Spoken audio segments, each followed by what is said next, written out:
warahmatullahi wabarakatuh. Baik, kami akan melanjutkan praktek kami, yaitu praktek tentang fotosintesis. Alat dan bahan yang akan kami gunakan yaitu: 1. Ada gelas kimia, 2. corong kaca, 3. Tabung reaksi, 4. Termometer. Yang kelima ada tumbuhan. Yang keenam ada NaHCO2, ada es batu, dan yang terakhir air panas. Ya, itulah tadi alat dan bahannya. Kami persilakan teman-teman kita yang lain untuk mempraktekannya. Cara kerjanya adalah: 1. Merangkai alat dan bahan.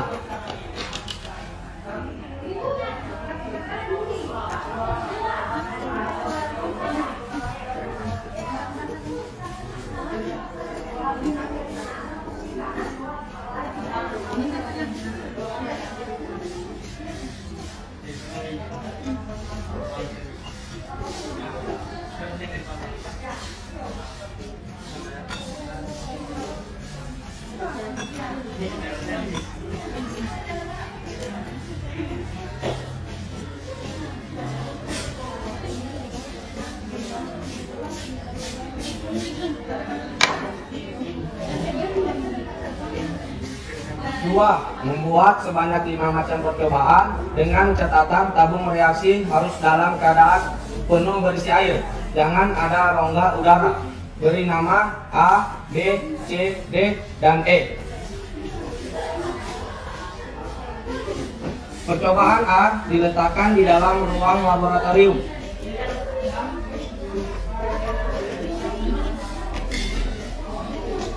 Percobaan B, C, D, dan E diletakkan di luar ruangan yang terkena sinar matahari.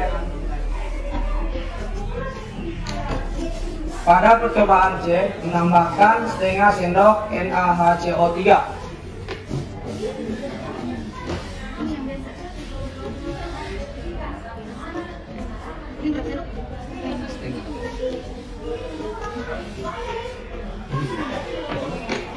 Pada percobaan D, menambahkan es batu hingga temperatur 15 derajat Celcius.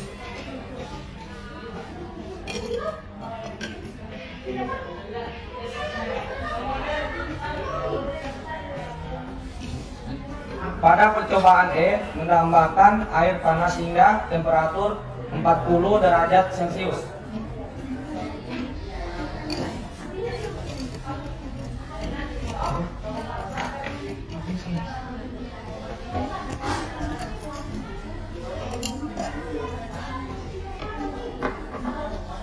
Lalu tutup dengan tabung reaksi.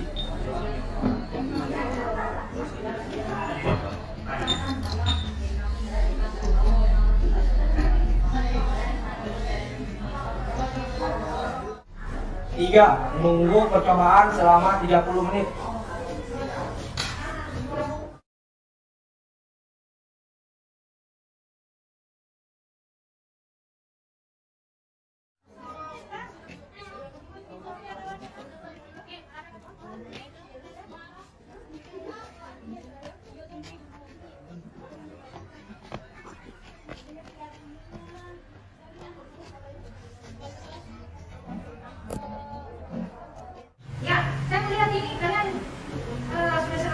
Prakteknya?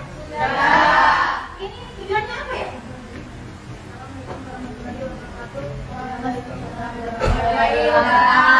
Nama saya Diana Sasya, saya dari Visual. Saya akan membacakan tujuan percobaan fotosintesis. Yang pertama, membuktikan bahwa proses fotosintesis menghasilkan oksigen. Yang kedua, mengetahui faktor-faktor yang mempengaruhi fotosintesis. Oke, tepuk tangan dulu.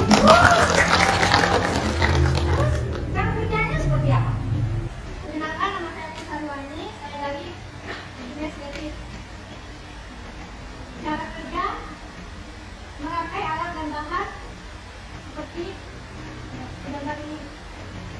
Yang kedua, membuat banyak macam gelas beker. Yang ketiga, percobaan A diletakkan dalam ruang laboratorium. Percobaan B diletakkan di luar ruangan yang terkena sinar matahari. Percobaan C menambahkan sendok NaHCO. Percobaan D menambahkan es batu hingga cukup 15 derajat celcius. Itulah cara kerja yang kami lakukan. Ya, tepuk tangan. Nah, selanjutnya hasilnya seperti apa? Perkenalkan, nama saya Ilmandari, saya dari belajar estetik. Hasil dari praktikum yang kami lakukan tadi, yang pertama adalah yang bagian A, yang perlakuan percobaannya di tempat teduh, yang awalnya 34 derajat celcius. Setelah melakukan percobaan menjadi 36 derajat celcius dan gelembungnya sedang. Dan yang gelas beker yang kedua, yang air hangat, tambah cahaya langsung awalnya 40 derajat celcius. Setelah melakukan percobaan menjadi 38 derajat celcius dengan gelembung gas lumayan banyak.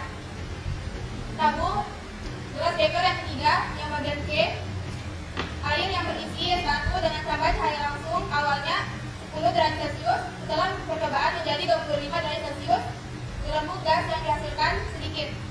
Sedangkan gelas beker yang bagian D, yang dalamnya dicampurkan NaHCO3 tambah cahaya langsung awalnya 34 derajat celcius. Setelah melakukan praktikum 36 derajat celcius dengan gelembung gas yang banyak sekali. Tepuk tangan. Oke, ya bagus sekali hasil pengamatan kalian ya. Berarti kita tentukan ya.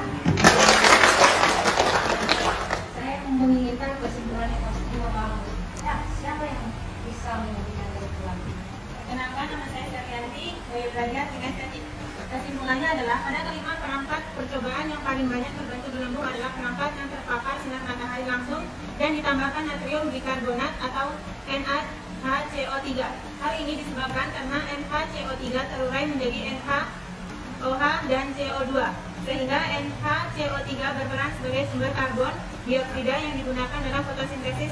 Kemudian berturut-turut perangkat yang terpapar sinar matahari langsung dan ditambahkan air panas, lalu perangkat yang terpapar air panas sinar matahari langsung tanpa perlakuan apapun. Kemudian perangkat yang diletakkan di tempat teduh yang paling sedikit gelembungnya adalah perangkat yang terpapar sinar matahari langsung dan ditambahkan es batu. Hal ini disebabkan karena penambahan es batu menyebabkan penurunan suhu dan mempengaruhi laju fotosintesis. Membuktikan gas apakah terbentuk, kita angkat tabung reaksi dengan hati-hati dan tutup mulut tabung dengan ibu jari. Pada saat mulut tabung dibuka, tes dengan bara api. Ternyata bara api menyala lebih terang. Hal ini menunjukkan bahwa gas yang terbentuk adalah gas oksigen. Dari kegiatan praktikum Egan-Krause ini terlihat bahwa pada proses fotosintesis dihasilkan oksigen dan proses fotosintesis dipengaruhi oleh cahaya kadar karbon dioksida dan suhu. Ya, kita tepuk tangan dulu sebagai apresiasi. Nah, kalian sudah melewati metabolisme. Ada beberapa pilihan kalian ya.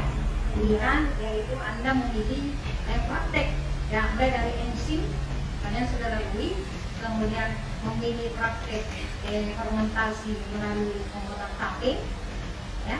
Kemudian kalian melalui fotosintesis, Anda juga melakukan praktek. Maka untuk materi metabolisme ya kalian penuhi, nanti tinggal kalian perbanyak